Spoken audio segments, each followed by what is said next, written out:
తిరిగి BC news కి స్వాగతం. కోటమి ప్రభుత్వం కార్పొరేట్ల ప్రభుత్వమని సామాన్యుల గోడు వారికి పట్టదని మాజీ ఎమ్మెల్యే పొప్పాల వాసుబాబు విమర్శించారు.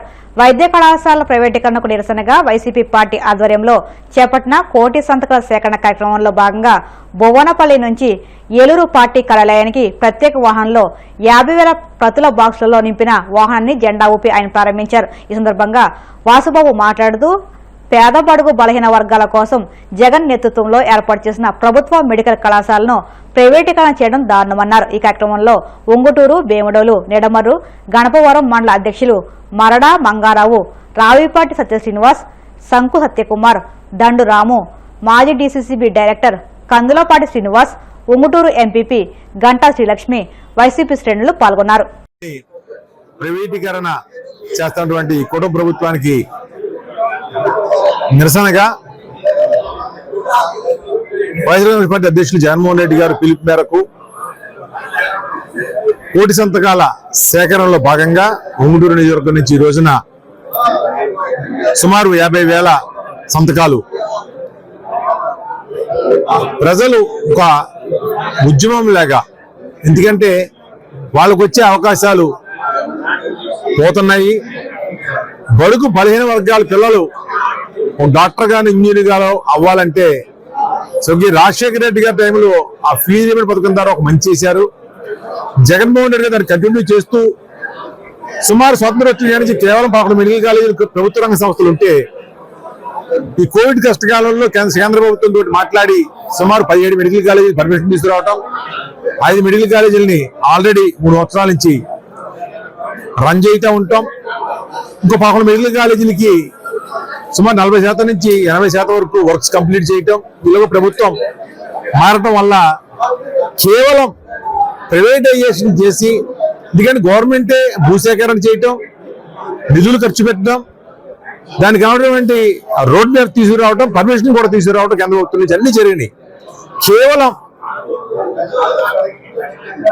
డబ్బులు జేబులు మారటం కోసం పేద బడుగు బలహీన వచ్చేటువంటి కాలేజీ సీట్ల విషయంలో కానీ, అలాగే ముఖ్యంగా ప్రతి మెడికల్ కాలేజీకి అనుసంధానంగా సుమారు 300 నుంచి 500 బెడ్ల ఆసుపత్రి కూడా ఉంటుంది. సూపర్ స్పెషాలిటీ సేవలు ఇక్కడ అందుబాటులో ఉంటాయి. ఆ సేవలన్నింటినీ కూడా ఆ పేదలకు దూరం చేయడం కోసం ఈరోజు కూటమి ప్రభుత్వం ఈ మెడికల్ కాలేజీని ప్రైవేటీకరణ చేయడానికి మొగ్గు చూపుతా ఉంది. దానికి నిరసనగా పెద్ద ఎత్తున ఈ కోటి సంతకాల ఉద్యమంలో రాష్ట్రంలో 175 నియోజకవర్గాల నుంచి కూడా ప్రజలు పాల్గొని వాళ్ళ సంతకాలు పెట్టి దానికి నిరసనగా మార్పు రావడం జరిగింది. తాడేపల్లిగూడెం టీడీపీ కార్యాలయానికి విచ్చేసిన మంత్రి వాసంశెట్టి సుభాష్ కు టీడీపీ నియోజకవర్గ ఇన్ఛార్జ్, భవన నిర్మాణ కార్మికుల సంక్షేమ బోర్డు చైర్మన్ వలవల బాబ్జీ మర్యాదపూర్వకంగా స్వాగతం పలికి సత్కరించారు. ఈ సందర్భంగా మంత్రి వాసంశెట్టి సుభాష్ మాట్లాడుతూ ఎంతో సమర్థవంతమైన నాయకుడు వలవల బాబ్జీ అని, నిత్యం కార్మికుల కోసం ఏదో చేయాలని తపనతో ఆయన ఉంటారని అన్నారు. అతి త్వరలో కార్మికులకు రావాల్సిన పెండింగ్ బిల్లును అందించేలా కృషి చేస్తామన్నారు. బుల్సిటి శ్రీనివాస్ గారు గృహానికి రావడం జరిగింది, మర్యాదపూర్వకంగా కలవడం జరిగింది. మరి అనేక విషయాలు ఇక్కడ తెలుసుకోవడం జరిగింది. శ్రీనివాస్ గారు ప్రజల సహకారంతో, స్థానిక ఇన్ఛార్జ్ వలవల బాబ్జీ గారు, అనేక మంది దాతలు, ముఖ్యంగా P4లో భాగంగా జడ్పీ హై స్కూల్ ఒకటి, అలాగే ఒక స్విమ్మింగ్ పూల్, ఇండోర్ స్టేడియం, ఇలాంటివన్నీ కూడా ప్రజల సహకారంతో, దాతల సహకారంతో ముఖ్యంగా ఇవన్నీ డెవలప్ చేసుకుంటూ గత 5 ఏళ్ల ప్రభుత్వ పాలనలో ఇవన్నీ కూడా మూలన పడి ఏ అభివృద్ధికి నోచుకోకుండా ఎక్కడ వేసిన గొంగలు అక్కడే ఆగిపోవటం. మరి ఎమ్మెల్యే గారు అలాగే కొంతమంది దాతల సహకారంతో మరి ఇవన్నీ సుమారు 5 కోట్ల వ్యయంతో ఇవన్నీ కూడా అతి త్వరలో ప్రారంభం కానున్నాయి.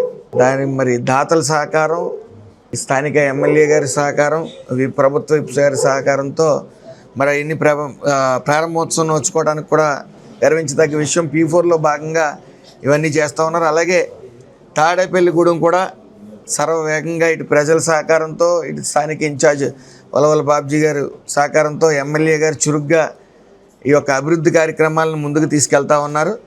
అలాగే రానున్న కాలంలో మనం చూసాం, అనేక పెట్టుబడులు రాష్ట్రానికి వెల్లువలా వస్తూ ఉన్నాయి. రానున్న కాలంలో అనేక పెట్టుబడులు తాడేపల్లిగూడెం కూడా రావడానికి సుముఖంగా ఉన్నారు. మన రాష్ట్రం అనేక అప్పుల్లో ఉన్నప్పటికీ ఇటు సంక్షేమం అభివృద్ధి అనే సమపాడులో ఇటు నారా చంద్రబాబు నాయుడు గారు, పవన్ కళ్యాణ్ గారు, లోకేష్ గారు సమర్థవంతంగా అభివృద్ధిని ఇటు సంక్షేమాన్ని ముందుకు తీసుకెళ్తూ అలాగే పెట్టుబడులను కూడా వెలుగులా తీసుకుని వస్తూ ఉన్నారు. ఈ రాష్ట్రాన్ని సువర్ణాంధ్ర రాష్ట్రంగా తీర్చిదిద్దేందుకు 24/7 కష్టపడుతూ ఉన్నారు. అతి త్వరలో మనం చూడబోతూ ఉన్నాం. సువర్ణ ఆంధ్రప్రదేశ్ని ఖచ్చితంగా మనం చూడబోతూ ఉన్నాం. గత ప్రభుత్వం ఈ పని పాట లేకుండా వాళ్ళు 151 సీట్లు వచ్చేటప్పటికి విర్రవీగిపోయారు. సో భవన నిర్మాణ కార్మికులు ఆల్రెడీ పవన్ కళ్యాణ్ గారు, లోకేష్ గారు మాట ఇవ్వడం జరిగింది. సంక్రాంతి ముందే పెండింగ్ ఫైల్స్ అనేవి క్లియర్ చేయడం జరుగుతుంది. 111 కోట్లు ఉన్నాయి. అవి 50 కోట్లు కూడా ఇటు వలవల్ బాబ్జీ గారు, నేను కూడా చంద్రబాబు నాయుడు గారితో మాట్లాడటం జరిగింది, సీఎం గారితో. అవి పండగ ముందే రిలీజ్ చేయడానికి సర్వం సిద్ధం చేశాం. ఏదేమన్నా ఈ ప్రభుత్వం పూర్తిగా కార్మికుల సంక్షేమం అభివృద్ధి గురించి పాటుపడతా ఉన్నాం. అలాగే భవన నిర్మాణ కార్మికులు ఏది పథకాలు ఆపేస్తారో డూప్లికేషన్ పేరు మీదట అవన్నీ కూడా మళ్ళీ తిరిగి ఇవ్వడం జరుగుతుంది. పశ్చిమ గోదావరి జిల్లా నరసాపురం మున్సిపల్ కమిషనర్ అంజయ్య తీరుపై ప్రభుత్వ విప్ ఎమ్మెల్యే బొమ్మిడి నాయకర్ మండిపడ్డారు. పట్నంలో డంపింగ్ యార్డ్ సంస్థ రచ్చడానికి కమిషనర్ పనితీరే కారణమంటూ ఫైర్ అయ్యారు. మీ వల్ల ప్రభుత్వానికి చెడ్డ పేరు వస్తుంది, సెలవుపై వెళ్లిపోయినట్టు ఆగ్రహించారు. సరైన నిర్ణయం తీసుకుపోవడం వల్ల ఈ రోజు ఎక్కడ చూసినా చెత్త పేరుకుపోయిందని, దీన్ని యుద్ధ ప్రాతిపదికన క్లీన్ చేయాలని, అవసరమైతే లారీలు ఏర్పాటు చేసి గుంటూరు జిందాల్ పవర్ ప్లాంట్కు తరలించాలని ఆదేశించారు. ఆర్డీఓ దాశరథితో కలిసి ఆయన ముందుగా ప్రభుత్వ ఆసుపత్రికి వెళ్లారు. రోగులకు అందుతున్న సేవలపై ఆరా తీశారు. అక్కడి నుంచి మున్సిపల్ కార్యాలయానికి వచ్చి అధికారులతో సమీక్ష నిర్వహించారు. ఎవరు ఎన్ని అడ్డంకులు సృష్టించినా మండవారి గడువులోనే కంపోస్ట్ యార్డును ఏర్పాటు చేయాలని ఆదేశించారు. పట్టణ పరిశుభ్రత, ప్రజల ఆరోగ్యమే ప్రధానమన్నారు. దేశంలో విమానాశ్రయాలు ఎమర్జెన్సీ పరిస్థితులు తలపిస్తున్నాయని కడప వైసీపీ నాయకులు విమర్శించారు. విమానాశ్రయాల్లో ప్రయాణికులు ఇబ్బందులు పడుతున్నా ప్రభుత్వాలు స్పందించకపోవడం దారుణమని ఆరోపించారు. గత కొద్ది రోజులుగా దేశవ్యాప్తంగా విమానాలు సకాలంలో నడవకుండా ఉంటే కనీసం కేంద్ర ప్రభుత్వం స్పందించకపోవడం బాధాకరమన్నారు. అందరూ గమనిస్తూ ఉండింటారు, ఎయిర్పోర్ట్లన్నీ మార్కెట్లను తలపిస్తూ ఉన్నాయన్నమాట. ఎయిర్పోర్ట్లో జనాలు ఎక్కడెక్కడ దూర ప్రాంతాలకు ప్రయాణించాలని చెప్పి ముందుగానే ప్లాన్ చేసుకొని ఇంపార్టెంట్ ప్రోగ్రామ్స్కి అటెండ్ కావాల్సినటువంటి సిచ్యువేషన్స్లో వాళ్ళు ఎయిర్పోర్ట్కి వెళ్ళి అక్కడ ఎయిర్పోర్ట్లో ఏ ఫ్లైట్ ఎప్పుడు వస్తుందో తెలియదు, డిలే అని చెప్పి వచ్చి ఎప్పుడు క్యాన్సిల్ అవుతుందో కూడా తెలియదు. అలాంటి సిచ్యువేషన్లో వాళ్ళు భయభ్రాంతులై టెన్షన్తో అక్కడ ఒకరినొకరు గొడవలు పడడము, అక్కడ ఉన్నటువంటి సిబ్బందితో గొడవ పడడము.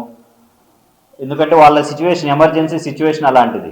వాళ్ళు కూడా అక్కడ ఉన్న సిబ్బంది కూడా ఏం చేస్తారు, వాళ్ళకి ఎలాంటి సమాధానం చెప్పలేని సిచ్యువేషన్ అంతా ఒక ఎమర్జెన్సీని తలపించేటువంటి సిచ్యువేషన్ ఎయిర్పోర్ట్లలో నెలకొనింది.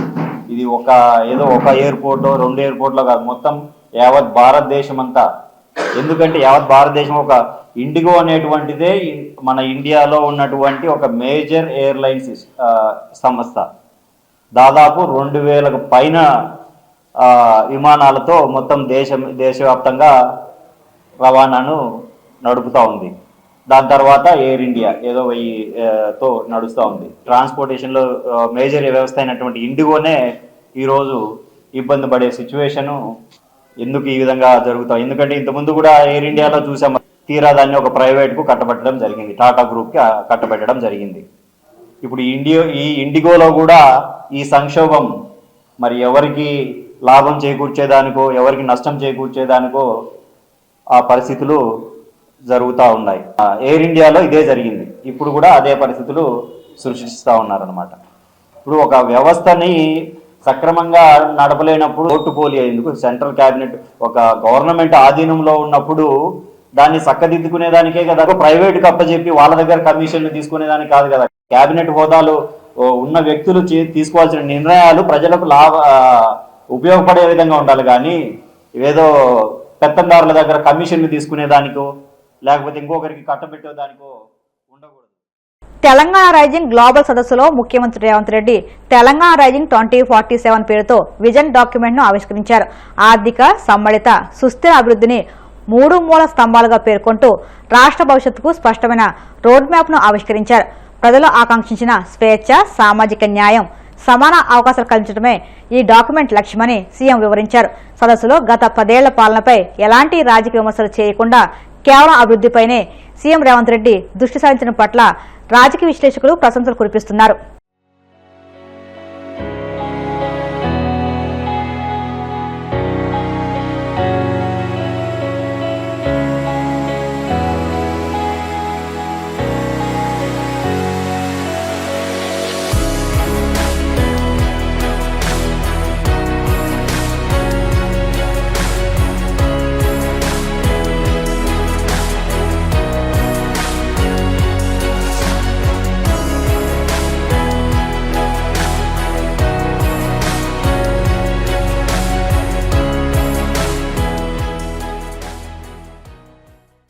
వార్తలు ముగించే ముందు ముఖ్యాంశాలు మరొక్కసారి.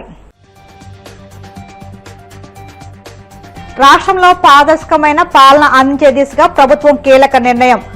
జీరో ఎర్రర్ రెవెన్యూ సిస్టమ్ ఏర్పాటు చేయాలని లక్ష్యంగా పెట్టుకున్నామన్న మంత్రి అనగాని. రాష్ట్రానికి పరిశ్రమలు రాకుండా చేసి ప్రాజెక్టులను అధోగతి పాలు చేసిన రాయలసీమ ద్రోహి జగన్ మండిపడ్డ టీడీపీ పొలిట్ బ్యూరో సభ్యుడు రెడ్డప్పగారి శ్రీనివాసరెడ్డి. తక్షణమే రైతులకు గన్నీ బ్యాగులిచ్చి ధాన్యం కొనుగోలు చేయాలి. కూటమి ప్రభుత్వాన్ని డిమాండ్ చేసిన వైసీపీ మాజీ ఎమ్మెల్యే కైలే అనిల్ కుమార్. తెలంగాణ రైజింగ్ సదస్సులో అంచనాలకు మించి రెట్టింపు పెట్టుబడులు. తెలంగాణ రైజింగ్ 2047 విజన్ డాక్యుమెంట్ ను ఆవిష్కరించిన సీఎం రేవంత్ రెడ్డి. ఈ వార్తలు ఇంతలో సమాప్తం. మరిన్ని వార్తల కోసం BCN digital YouTube channel, Facebook పేజీని ఫాలో అవ్వండి. అప్డేట్ వార్తల కోసం ప్లీజ్ సబ్స్క్రైబ్.